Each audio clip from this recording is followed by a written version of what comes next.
Jóvenes todos, ¿cómo están? Yo soy Omar desde la Ciudad de México. Hoy es 17 de mayo de 2026 y este es mi análisis semanal principal para los próximos días.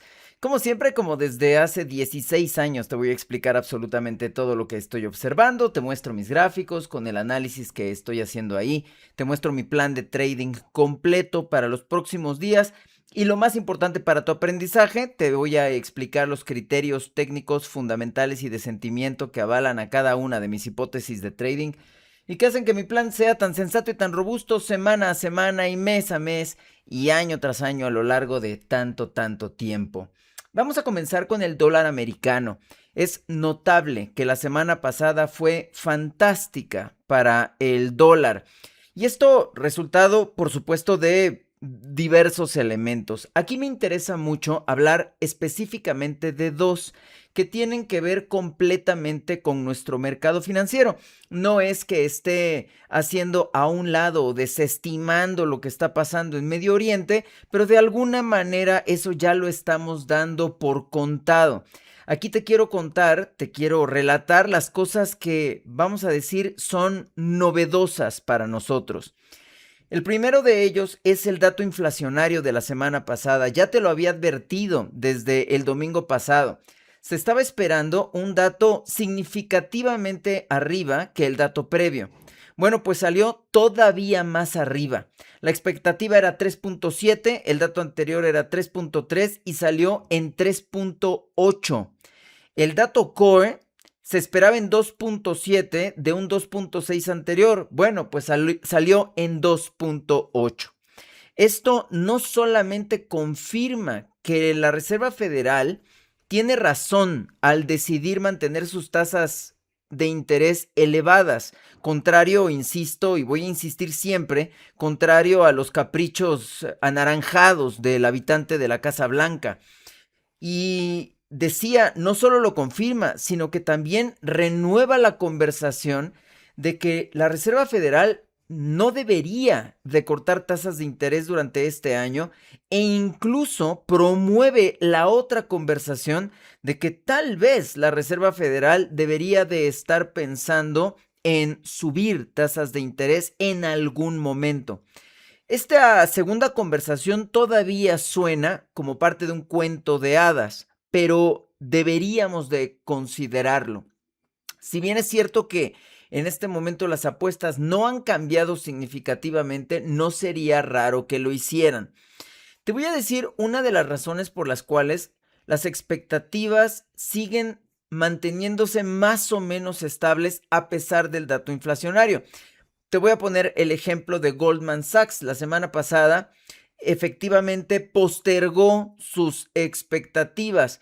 Antes pensaban que iban a cortar tasas de interés en septiembre y en diciembre. Bueno, y si somos más claros, antes de eso pensaban que en junio y en septiembre, luego septiembre y diciembre, y ahora diciembre y marzo.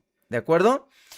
No ha cambiado tanto, pues. Por ejemplo, Goldman Sachs sigue pensando que van a cortar tasas de interés durante 2026 al menos una vez. Eh, Te voy a decir por qué estas expectativas no han cambiado tanto todavía.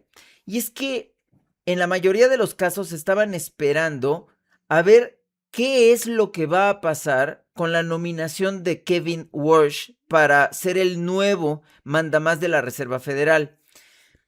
Te voy a decir cómo están las cosas hoy para que te quede claro cómo estas apuestas con respecto a lo que viene para la Reserva Federal y por ende la probabilidad de que la segunda conversación entre a la mesa, porque la primera ahí está, el hecho de que la Reserva Federal no va a cortar tasas de interés durante este año. La probabilidad de que la segunda conversación, o sea, que de pronto empiecen a hablar de subir tasas de interés, sí podría tener cabida. Y ahí te va. Efectivamente, la semana pasada confirmaron a Kevin Warsh. Eso ya lo sabíamos, no había remedio. Y efectivamente, Jerome Powell dejó de ser el chairman de la Reserva Federal. Eso tampoco es sorpresa. Pero hay un par de cosas que algunos no están considerando y que yo ya te había dicho aquí. La primera de ellas es que Jerome Powell deja de ser el chairman, pero no se va.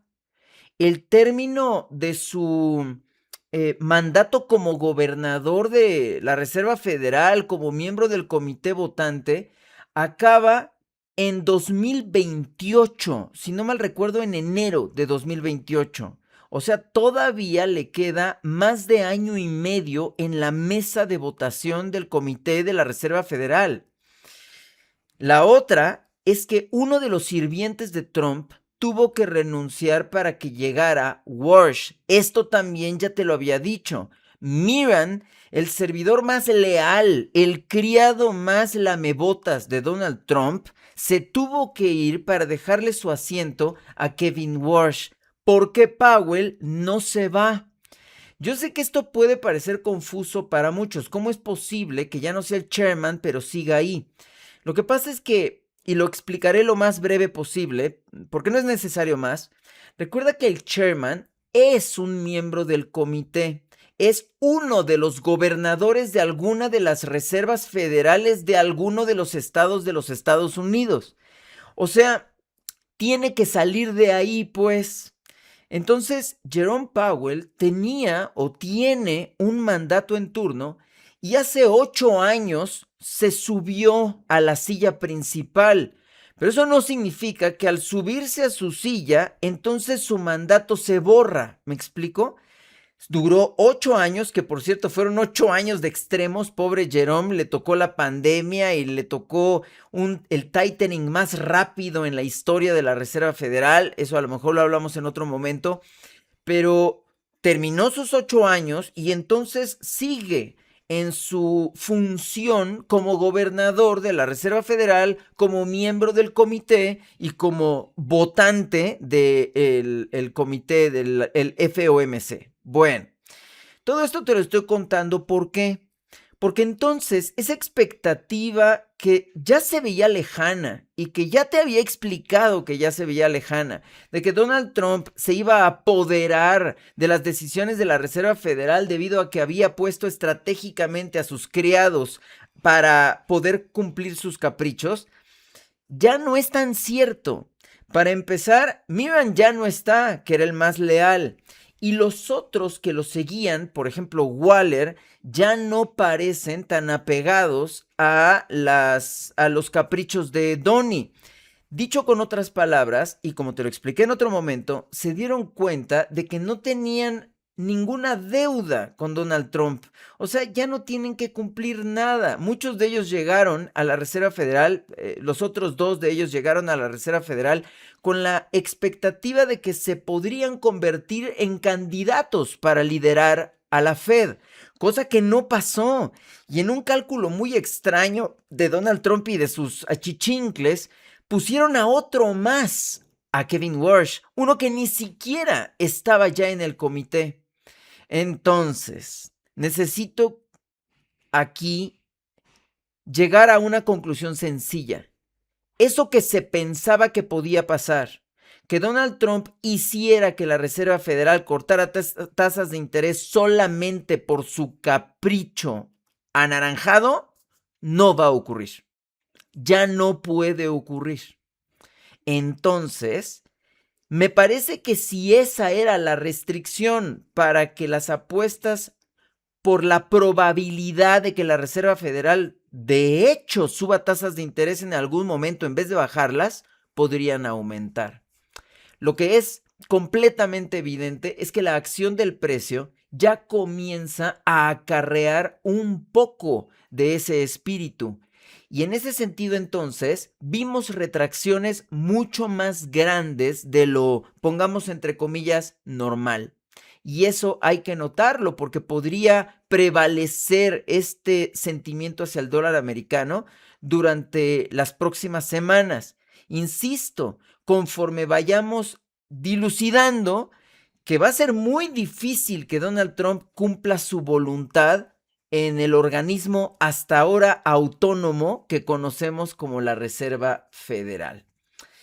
Voy a detener el video que publico en nuestras redes sociales en este momento, pero en nuestro programa educativo continuamos con nuestro menú tradicional. Te voy a seguir explicando todo lo demás que tienes que saber acerca del dólar americano, el euro, el resto de las divisas mayores. Te voy a mostrar mis gráficos de cruces mayores con mi plan de trading, cruces menores con mi plan de trading y el resto de instrumentos que analizamos aquí.